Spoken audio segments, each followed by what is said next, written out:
Welcome artists to the Soft Pastel painting tutorial that features our painting theme this month of simple subjects. This is a pretty simple little vase of some poppies in a windowsill, and I think you're going to love this. We'll have mostly real time at the beginning of this tutorial. I will speed it up a bit at the end, and the full lesson is over on my Patreon page, but you're going to get lots of great content here. Let me go ahead and share with you how you become a patron and why you would want to. Becoming a patron is really easy. It's only $5 a month, and you become part of my beautiful Patreon family. You get all of the full content, all the goodies I'm always talking about, and I get to see your work. That's one of my favorite parts. Now, there happens to be a discount this month in December, 50% off the first month, and that's the coupon code, and I'll have a link in the description of this video and at the end of this video for you to become a patron. So let's talk about these products. I used a surface that's pastel matte. Many of you are familiar with it. I do love it. And I had a few little sheets of it that I had pre-toned, and you're going to love seeing how this turned out with a bright green underpainting. And I did use some Prismacolor New Pastels to do the sketching portion of this, and various other soft pastels that I actually show a lot of them while I'm painting, and often I'll mention the particular brand. But I really fell in love with this reference image that I got from unsplash.com. It's in the curated album I made for you guys called Simple Subjects, and it's just fantastic. I'll be sure to have the reference image as a link in this video description. All right, here we go. What I have here is a surface. It's a pastel surface. It's called Pastel Matte. All one word, Pastel Matte. And it is an amazing surface for soft pastels. Many soft pastel surfaces that get a lot of layers. You can apply pastel on top of pastel. Many of them are sanded, almost like hardware store sandpaper. And pastel matte is actually kind of smooth, and yet it still receives so many layers. Now, if you're brand spanking new to soft pastels, you're probably thinking, what the heck? Why do you even need that? Can't you just do this on paper?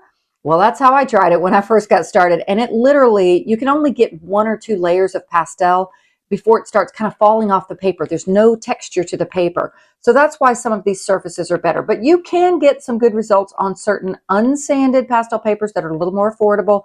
And I have plenty of videos on that. But I'm using Pastel Matte. I actually had already pre-toned 3 sheets of Pastel Matte. These were kind of remnant pieces from another painting. And I love to start on a colored surface. And often I like to choose a color for what's called an underpainting rather than just painting on this is really messy, but this was the original color of the Pastel Matte. It's a little boring, and it's just kind of fun to go ahead and put down a color that will complement your painting. And I thought about choosing this was too close to the color of the poppies. I thought about this one, but it was a little too, just bland blue. And I thought this gorgeous green one is already going to make these red flowers pop. It's a complement on the color wheel. Opposite colors are complements. Could you do this on the regular color of the paper? Yes, you could, but this is really going to make it pop. And I already had it ready. Talk about being busy this holiday season. I am definitely busy. All right, I'm going to start sketching this in with a Prismacolor New Pastel. Now, why am I using this pink one here? Aren't these flowers red? Well, the pink will be more interesting it's probably going to get covered up anyway, but if little bits of it peek through, it might be pretty fun. And it's just kind of a middle value that I thought would show up here and not be too awfully dark. So let me talk a little bit about just sketching first. And I would say this is a fairly simple subject, but there are, some flowers and some shapes. So if you're not really great at sketching or drawing, I highly recommend you practice, because it's, a lot of people say you don't have to draw to be able to paint. You can block things in or whatever. You don't have to, but you're not going to ever get to be a really fantastic artist unless you really get better at sketching and drawing. And I have gotten better over the years just by practice and by watching a lot of people do it and learning some little tips. So let me get started with that. All right, so what I like to do often, this shape of this is similar. It's not quite as long as the reference image I'm looking at, but it's close. So what I like to do often, have you ever started to sketch something and you get into it and you're sketching it and you get so detailed in one area? By the time you start adding other things, you're like, oh my gosh, it's way too big. or it's way too small, or it's not where I wanted it on the page. So, or it's not where I wanted it on the page. So it's always a great idea to go ahead and set your parameters. And I like to go ahead and get an idea of where the top and my bottom of things are going to be. So I'm getting in kind of the main flowers is kind of in the center, which is not always the way I like to do this, but I'm going to get that idea in, and then I'm going to look at kind of the distance between, I'm just blocking in a shape of this flower. I'm making it a square. It's actually kind of a square on its side, but now I'm looking kind of at some of the spacing between it and the vase, and this is where I'm just doing some basic measuring before I commit. And I'm going to go ahead and put in where I want the bottom. So I'm going to meet in the middle, in other words. And the bottom is, it's pretty close to the edge. I mean, it's not right on it, but I'd say that's pretty close right there. And it's just a little ellipse. An ellipse is basically just a circle, but a circle, if you look at it flat, it's like this. But if I had a hula hoop here and we could turn it, it would shape from your perspective, start shaping differently or having different angles.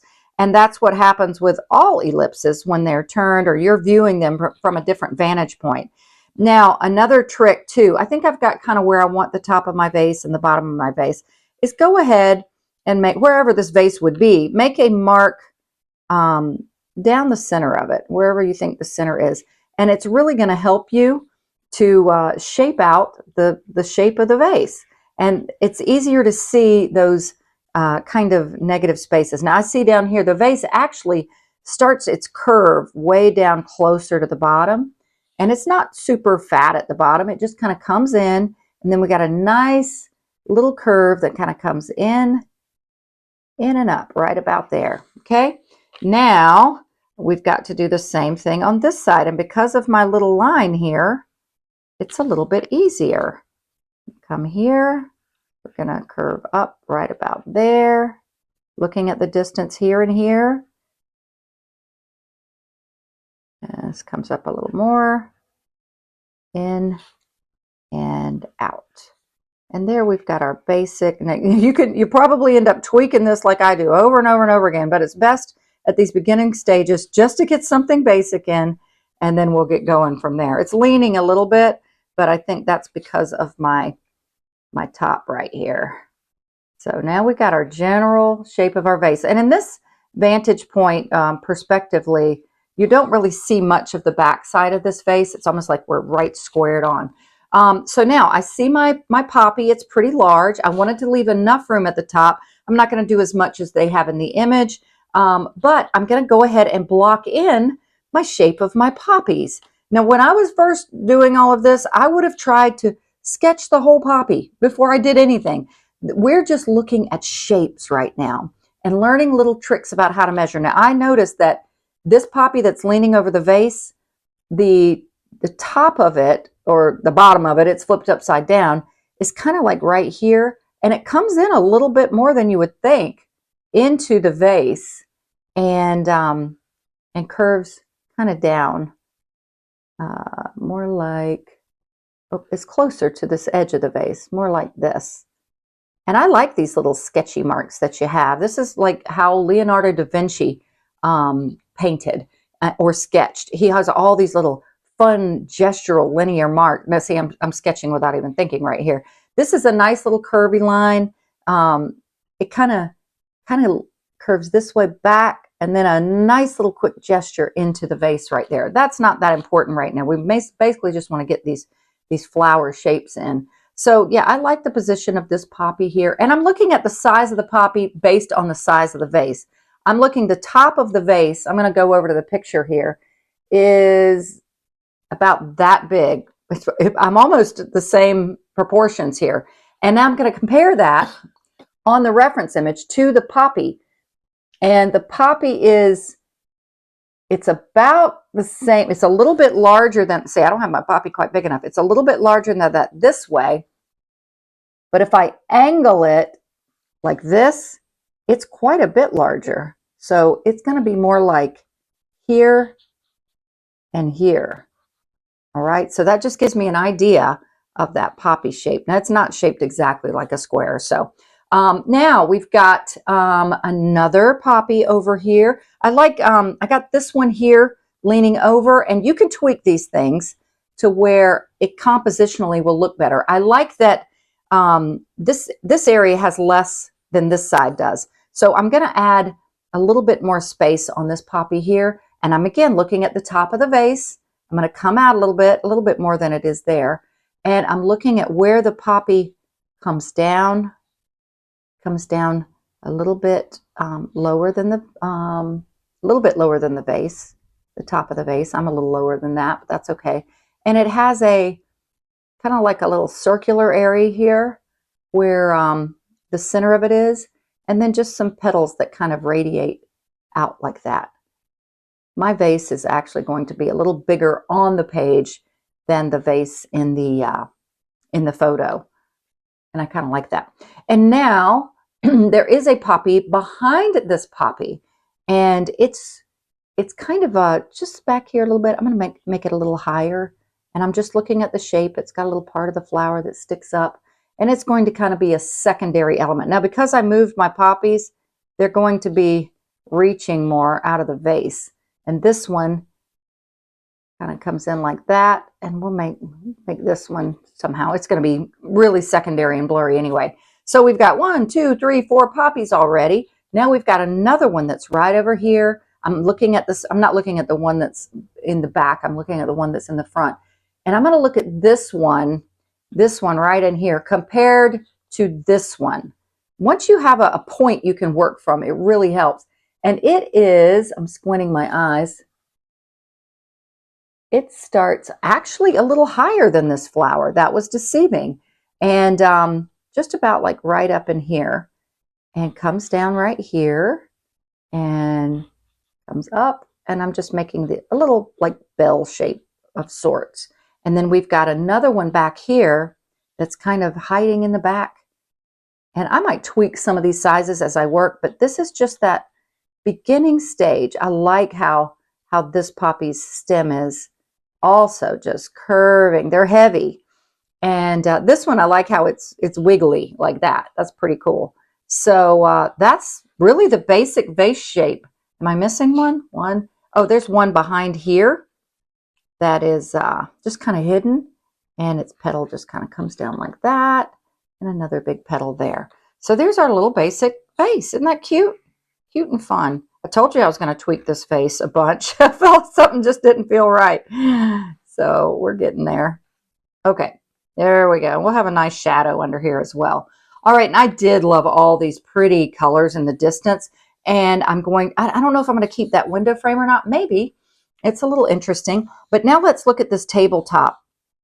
It is, how far is it up? It's probably right about here on the space of the vase. And it's ever so slightly of a curve. Maybe like that. Then I'm just going to kind of bring it through and do ever so slightly of a curve going that way. It's a little harder the way I'm sitting here. Okay, there we go. So look at that. We got a little vase and some flowers. Now, don't you think that technique was good about putting the top and the bottom so we're not running out of space as we're painting? All right, so there's our little sketch. Now, I think I will go ahead. I'm going to get a little darker of the Prismacolor New Pastels, this one here. And it's just kind of a magenta brownish color. And I'm going to go ahead and sketch in where some of my little centers of my poppies are. I talk softer when I'm doing little mark making. And let's see over here. This one's kind of hidden back in here. It's even further back. It's the little filament, little marks in there where they're hidden. We're going to darken things up too with these flowers. That one's, you're seeing the back side of it, and it's a little darker there. This one, you don't even see the inside of this poppy. This one, same thing. This one, you see a little bit of the back of it. Let's see, I can't even see how I have it here. A little bit right here. Oh, it's like right in here. Back side of that poppy. And this one too, you see the back side of the poppy, like right there. That just gives me an idea. Again, just a placement of where things are. So now this would be what I call the block in stage, where I'm going to block in some of the basic shapes and colors, and and just get things kind of basically in before I get too detailed. And that's what's going to cause your painting to feel painterly and impressionistic. Now I'm looking here and I need to, this vase is quite dark, isn't it? Let me keep some of the pastels that I had out here. I'm going to show you some of the ones that are pretty dark. It's really a deep, dark magenta red. And I don't have a red that's that dark. So you can improvise. If you can get a value and a general color family in, you can usually go for it. So this is pretty dark. It might be too dark, but let's see here. It's pretty dark. I think I'll start with maybe this one. This is the one I sketched those poppy flowers in with. So the beauty of soft pastels is we can layer. So you're like, wait a minute, it might not be that dark. Well, we get our darks down first typically. And notice how I'm sketching directionally. I'm forming the vase. I'm letting this pastel glide over the colors or the form of the vase. I'm going to go ahead and come down here and get my base a little bit better. It's got a little shadow under here.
Work around it. So let's block in some of the colors of these flowers. Now what I'm going to do is I'm going to go with a middle value unless I see an area that's just specifically dark. This is, I see that pretty orangey bit coral color in this poppy.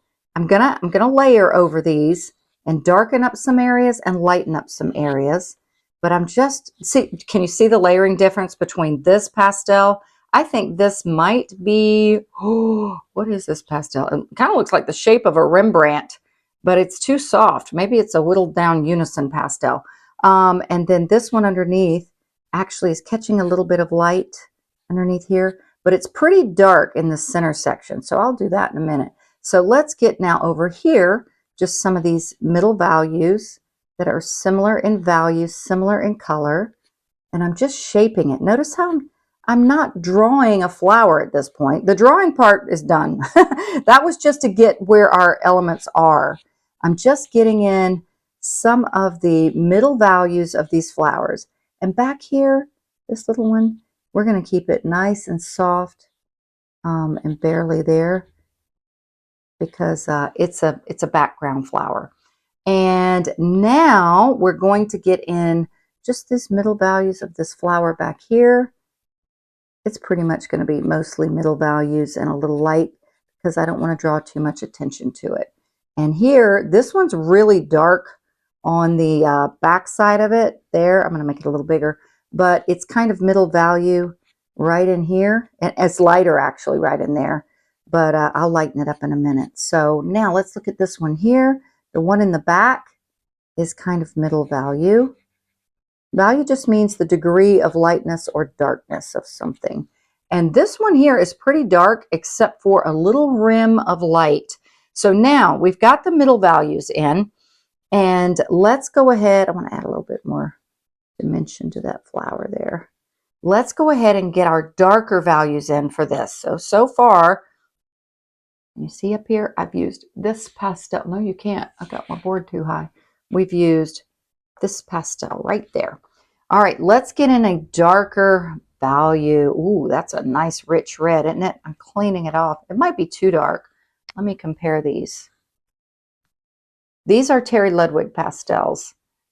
And they are, I've broken them. They're typically longer and rectangular, and these are both gorgeous reds. So let me just go with this one. They're really close in value. And my hands get dirty, so I'm trying to be careful. So I'm going to go ahead and start with this flower here, and I'm just going to look at where this petal might be and get some of that dark value coming out from the center. Okay, and I'm going to do the same thing right in here. There's a little band of dark. There's a little bit of light right next to the center part of the flower. There's a little bit of dark too. Now this petal right here is coming towards the viewer. It's reaching towards you. So it's not going to come out real wide. It's darker, but it's flat right here because it's perspectively coming at you. All right, so we got a little petal that's coming towards the viewer here. And that's pretty much the darkest parts of that flower. So let's go back over. I'll work this way since I'm left-handed, and I won't, I didn't want to do too much back here. It is a little darker, but just give a little bit of value back there to make that flower feel a little more three-dimensional. And this one is pretty darn dark. I think I'm going to have to even get a darker color for this one. I'll get it started with this. This is the one that I said is pretty dark overall, but it's got some little highlights underneath it. So I'm going to get even a darker color for that. Here's this dark one. It's more of a, I think it's darker. Yeah, it is. Yeah, that's nice. And it doesn't matter if your poppies look exactly like the poppies that you see in the picture, as long as they're close. And I'm just using this now since I have it in my hand. It's just practical to me to go ahead and use a color if I've got it, rather than laying it down and picking it up again. I'm just coming in here and looking at some of the areas of what I just added where it might be a little darker. It doesn't, this part with this petal that's coming at you doesn't go all the way to the edge. It just comes out a little bit. And that's pretty much it on that one. Okay, so I got that dark in there. And now I'm going to go back to this one that I had before. And it's going to have a little bright light shining through it, but I'm behind it is that other poppy, and it's got a little depth to it, a little darker value kind of hidden behind it there. Now this one here is also pretty dark on the back of it, and I'm going to bring this up a little bit right here, and I make my marks. I just look at the flower, kind of how it's shaped, and I make kind of like a little quick little gestural mark, and it's going to make your flowers feel much more gestural, like they're floating versus heavy pasted on flowers.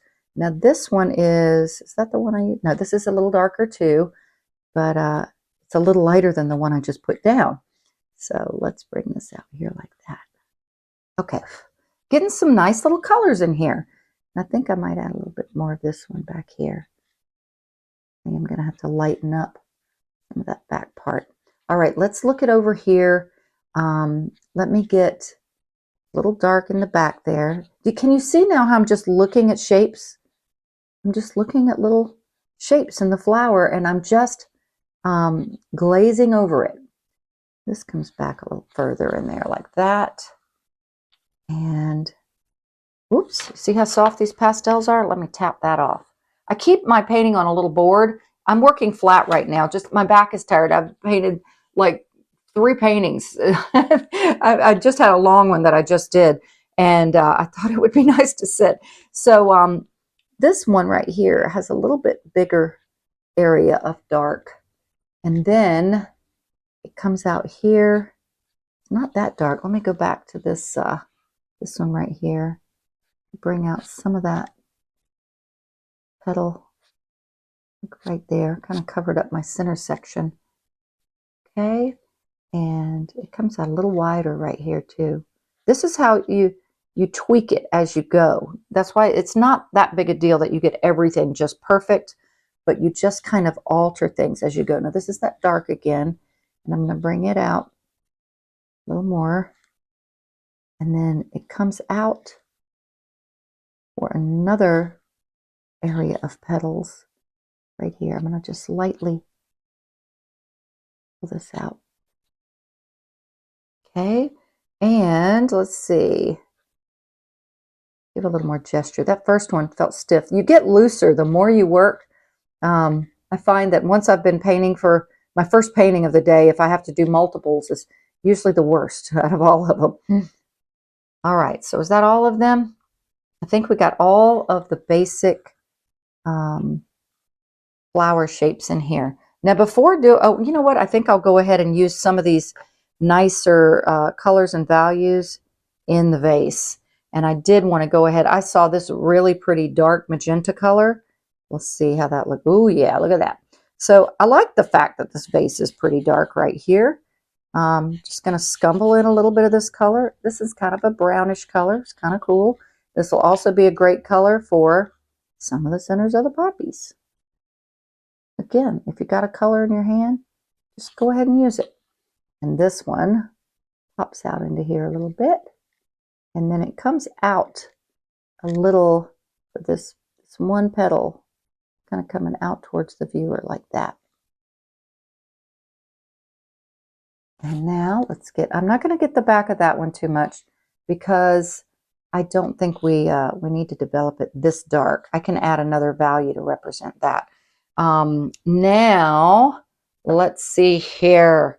What do I want to do now? Oh, the vase. I was working on the vase. So I started with this color here. And let's see, is there anywhere else that's pretty dark?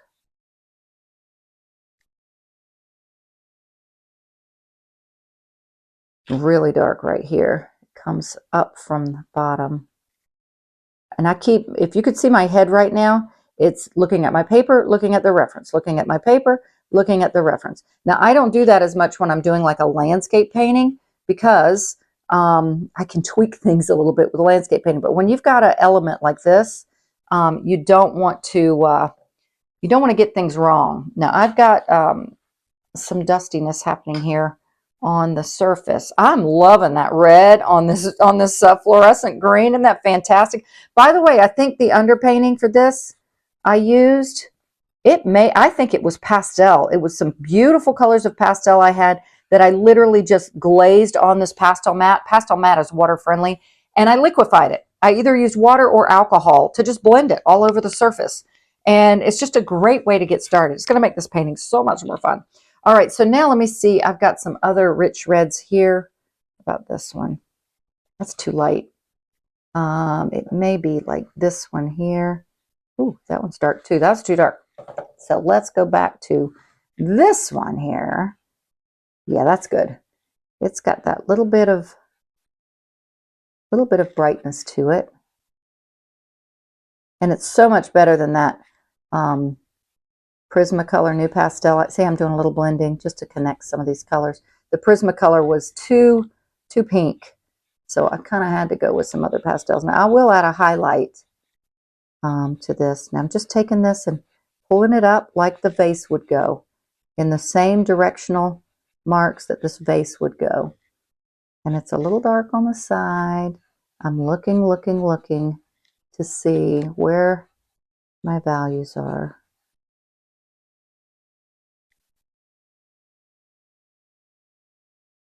A little dark over here, but not super dark. And it's okay if you have some unfinished areas. I'm going to have to reshape a couple of little things here, but we're close. We're pretty close. I think I'll get a little bit more of this down in here. There's a little edge to this face right there and right here. And I find that the less you fiddle with it, the better, especially with ellipses. And I accidentally got that dark edge there. I can reshape that with my negative painting when I get to that. Okay, so might take this and just blend a little bit more right in here. All right, so let's talk about this this window frame over here. I'm going to just pull down a little bit. See where it falls on the flower? It comes down kind of right behind this flower and then just continues down to the tabletop. Super easy. And less is more in this. It's a little bit wider than what I did. Make it a little bit wider. These could also be curtains. You know, we don't have to stick to what it is. I mean, because it's so suggestive.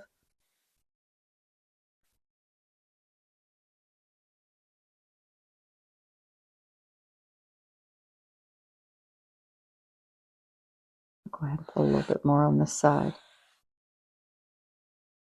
Yeah, that's so interesting. Yeah, I'm going to make it like it's curtains. I like that idea. I often find I have unfinished edges on my paintings, so I'm trying to purposely give a little bit more color on the edges. I love the idea of curtains. Isn't that great? Okay, so let's start a new row of stuff here. Now, let's go ahead and get this tabletop in. And I see already this tabletop has some of those colors kind of coming out. Now, there's some darker shadows coming under this base, but there's definitely some coming down this way. My paper's curled up on the edge because of my little board here, so that's why my marks look a little weird. Okay, and it does have some darker values for the, it's not darker, for the underneath the vase here. I'd like to get a neutral that's a little darker than that one. This one will probably work. I'm choosing it not because of the color, but because of the value. A little darker, just a little hint of shadow coming this way. It's kind of like that. And while I have this one in my hand, we've got probably a little darker. Let's pretend they're curtains. And by the way, how I'm getting this mark is I'm lifting up on the back side of this pastel, and rather than laying it just totally flat. And I'm just giving indications of folds in the curtain. Oop, I didn't mean it to go there. I meant for it to be more like right in here. I'm going to try to get a little bit up there by that flower. Okay, nice. Oop. Now I'm going to try this color for the tabletop. Oh, you know what? I want to go ahead and sketch in a little bit of the idea of where I want some of these petals. I think it's a little overkill where it is, how many there are right now. So I'm going to reduce it. And I do like this one that's just right below it. And I'm just looking at the shape. It's kind of flat. And this little piece kind of curls up right there. Another little edge. And then it flips up here. And there we go. And I like the idea of one of them back here. And I'm going to make it smaller. Smaller right there. And I don't want it to feel like a triangle. I like things to be really spontaneous, how they might fall in nature, and maybe be a little bit behind there. And then let's see, maybe one more. I don't want it to feel like a square either. We'll play with that one. I feel like it needs to be this way and shaped differently too. Let's see.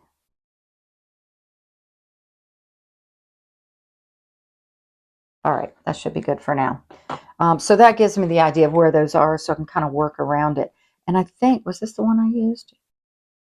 I know I didn't use that one yet. This is kind of a earthy, a little more taupey color. And I'm going to put that down a little bit lower on the table. We're going to have a little bit of light coming in between these, but it's a little darker over here.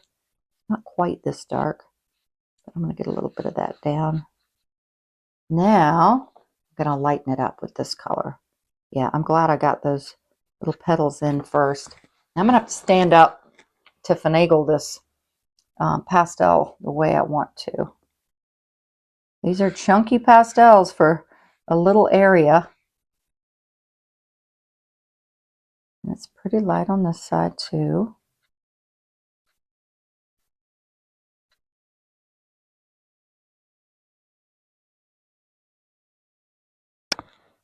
And I'm okay if those curves aren't exactly right because they're so subtle.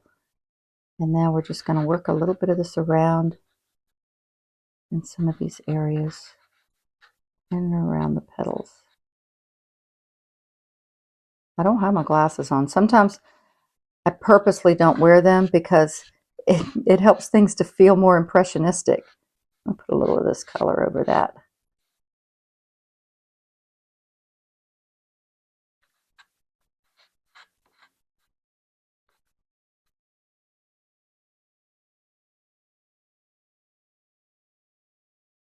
Okay. So this was a little bit of light. You see how that green looks so fun? I really like it. Okay, so we've got that. Now I'm going to go ahead right now and get in some of the value of these flowers, or the petals on the table. This one's pretty dark underneath because it's behind the vase, and the light is not able to catch it here. So I'm just going to give a little bit of dark, and it's kind of got like a little bit of a poppy center to it. Then it's got kind of some middle value here. I may have to put my glasses on. No, like it's just a little petal curved up there. Now, these are, well, it has a little shadow under this one, a little bit. And then it gets a few little petals coming up like that. And truly less is more with these because they are not the focal point. And this one's backside has a little dark to it with a little bit of this lighter value. And then I'm just going to make this one just so barely there, like that. All right, got a little light catching right there. Nice. All right, let's get in a little bit of this background color. We're still at the block-in stage for this painting, meaning we're just trying to get the basic colors and values in. And I really love this bit of a neutral greenish color. Oh yeah, I think that's going to work. I'm squinting my eyes to be able to see the values better. And it allows you to kind of block out the light and see things in little shapes and values rather than getting too fussy and overly detailed. So I'm just getting in this little color kind of where I see it. Little light, keep a light touch, light scumbling type of marks. I'm looking at some of those colors in the images. There's a little bit coming behind this flower. And then there's quite a bit of it down in here. Now I'm going to lose some of my stems. That's okay. I'm almost seeing a little lavender down in here. You learn to see colors even better the more that you paint. There's a little crevice right here in this flower. There's a little dark right there. And you can kind of shape things negatively as you paint rather than positively. And I'm liking just the very subtle glazing. I forgot how much I love this pastel matte surface. Gosh, it's just so soft and pretty. All right, now let's see where else I might see some of that. I scooted my flower, this one, out more that way, so that's why I have a little bit more room on this side of the vase. It's not quite as dark as this color I'm using here, but I can lighten it up. Now there is a little more dark right down here, and down here's where you get that vibrant color. It's like the sun is just hitting on something down there. All right, I hope you guys have been enjoying all of that real-time content. Typically, I have mostly the real-time content on my Patreon page, but I just thought I wanted to share more of that for you guys on the YouTube channel. So as you can see, I am speeding up the rest of this painting demonstration. And as I always like to say, you can slow this down to watch it slower on YouTube. If you click the gear icon within the little video frame there and go to playback speed, you can slow it down and just you turn my voice down because it will sound strange, and just enjoy it at whatever speed works for you. And as you can see, I'm just gently scumbling in some colors and values for the background. Now for these curtains, as you can see, I decided to make them curtains, and I'm really glad I did. I thought the curtains just felt so much lighter and allowed the light to filter through them. Now I'm developing the vase a little bit more, making it a little bit darker and also giving it that three-dimensional feel, adding a shadow underneath. I added some shadows underneath the petals that are on the tabletop. And now it's time to develop these flowers a little more. If you recall, we just kind of did a block in with these flowers, getting the general shapes and values. And now I'm really giving them some shape and a bit more definition. And this surface pastel mat, again, takes a lot of layers, but I purposely was trying to keep these poppies very delicate. I'm not pressing very hard. Now I'm adding the light. I had a hard time finding the right color, and there it is. That's a beautiful kind of maybe like a peachy salmon coral color that's from the Jack Richardson Reds set, and I love that set. And now I'm giving some dark centers to just the poppies. Actually, the reference image was great. It just had a couple of poppies where you could see the centers, and I prefer that because you don't want everything to be the same or your flowers to all be facing the same direction. So on the right side, you're mostly seeing the back side of the poppies, a little bit of the side there. So now the goal is to let these poppies develop and get the light that's shining through them. You're going to see me add even lighter values just to those little tips that are have the sunlight just filtering through them so delicately. And I'm also going to add a little bit of purple to the flowers, the centers of the flowers. There's just something about purple with poppy centers that just combines so beautifully with the red. Now I've got a very thin, dark pastel that I'm getting in my stems. I wanted to keep them so gestural and fragmented and just feeling really light and delicate. I like to also add a little highlight of green on the sides of the stems to get that backlighting kind of peeking through. And now I'm starting to develop just some final mark making here. I decided to add a little bit of purple to the vase. It really connected things and gave it that nice shadowy feel. And I added a little purple down below for the shadow, and I'm going to soften it and blend it with this neutral color. And I'm happy with it right now, really. So the rest is just little bits of development shadows and a bit more detail. There is a highlight on the vase on the upper left side. I got it in first kind of with a gray. I didn't like where it was, so I used a purple instead and kind of reformed it. And now I'm just blending in a few more colors on the vase, making sure I have it shaped correctly. And again, a little bit of a darker shadow on the bottom and the top rim of the vase. Had to brighten up some of those bright, pretty leaves and foliage in the background. It really did feel like such a sunshiny day. And this beautiful little teal color, I think just really made the difference in the background. Now, here is my lightest light on these flowers, just for some of the areas that are catching a little bit of that sunlight filtering through the petals. And oh my goodness, did I enjoy this tutorial. I added a little gold on some of the petals that were catching sunlight, the ones that are on the table. And this was a fairly simple subject that I hope I gave you lots of tips, especially with all that real-time content at the beginning. Here I'm zooming in so you can see it still feels very impressionistic and painterly and full of light. That's what I loved about it. So please leave me a comment if you learned something from this tutorial. And I'm going to have at least one more simple subject video coming this month. And as always, if you become a patron of mine, you get all of the full content, all of the goodies, and all of the fun I'm always talking about with our friends and family over on my Patreon page. So enjoy, artist, and I always love to see your work, even if you're not a patron of mine, over in our Facebook group, Monet Cafe Art Group on Facebook. All right, everyone, as always, God bless and happy painting.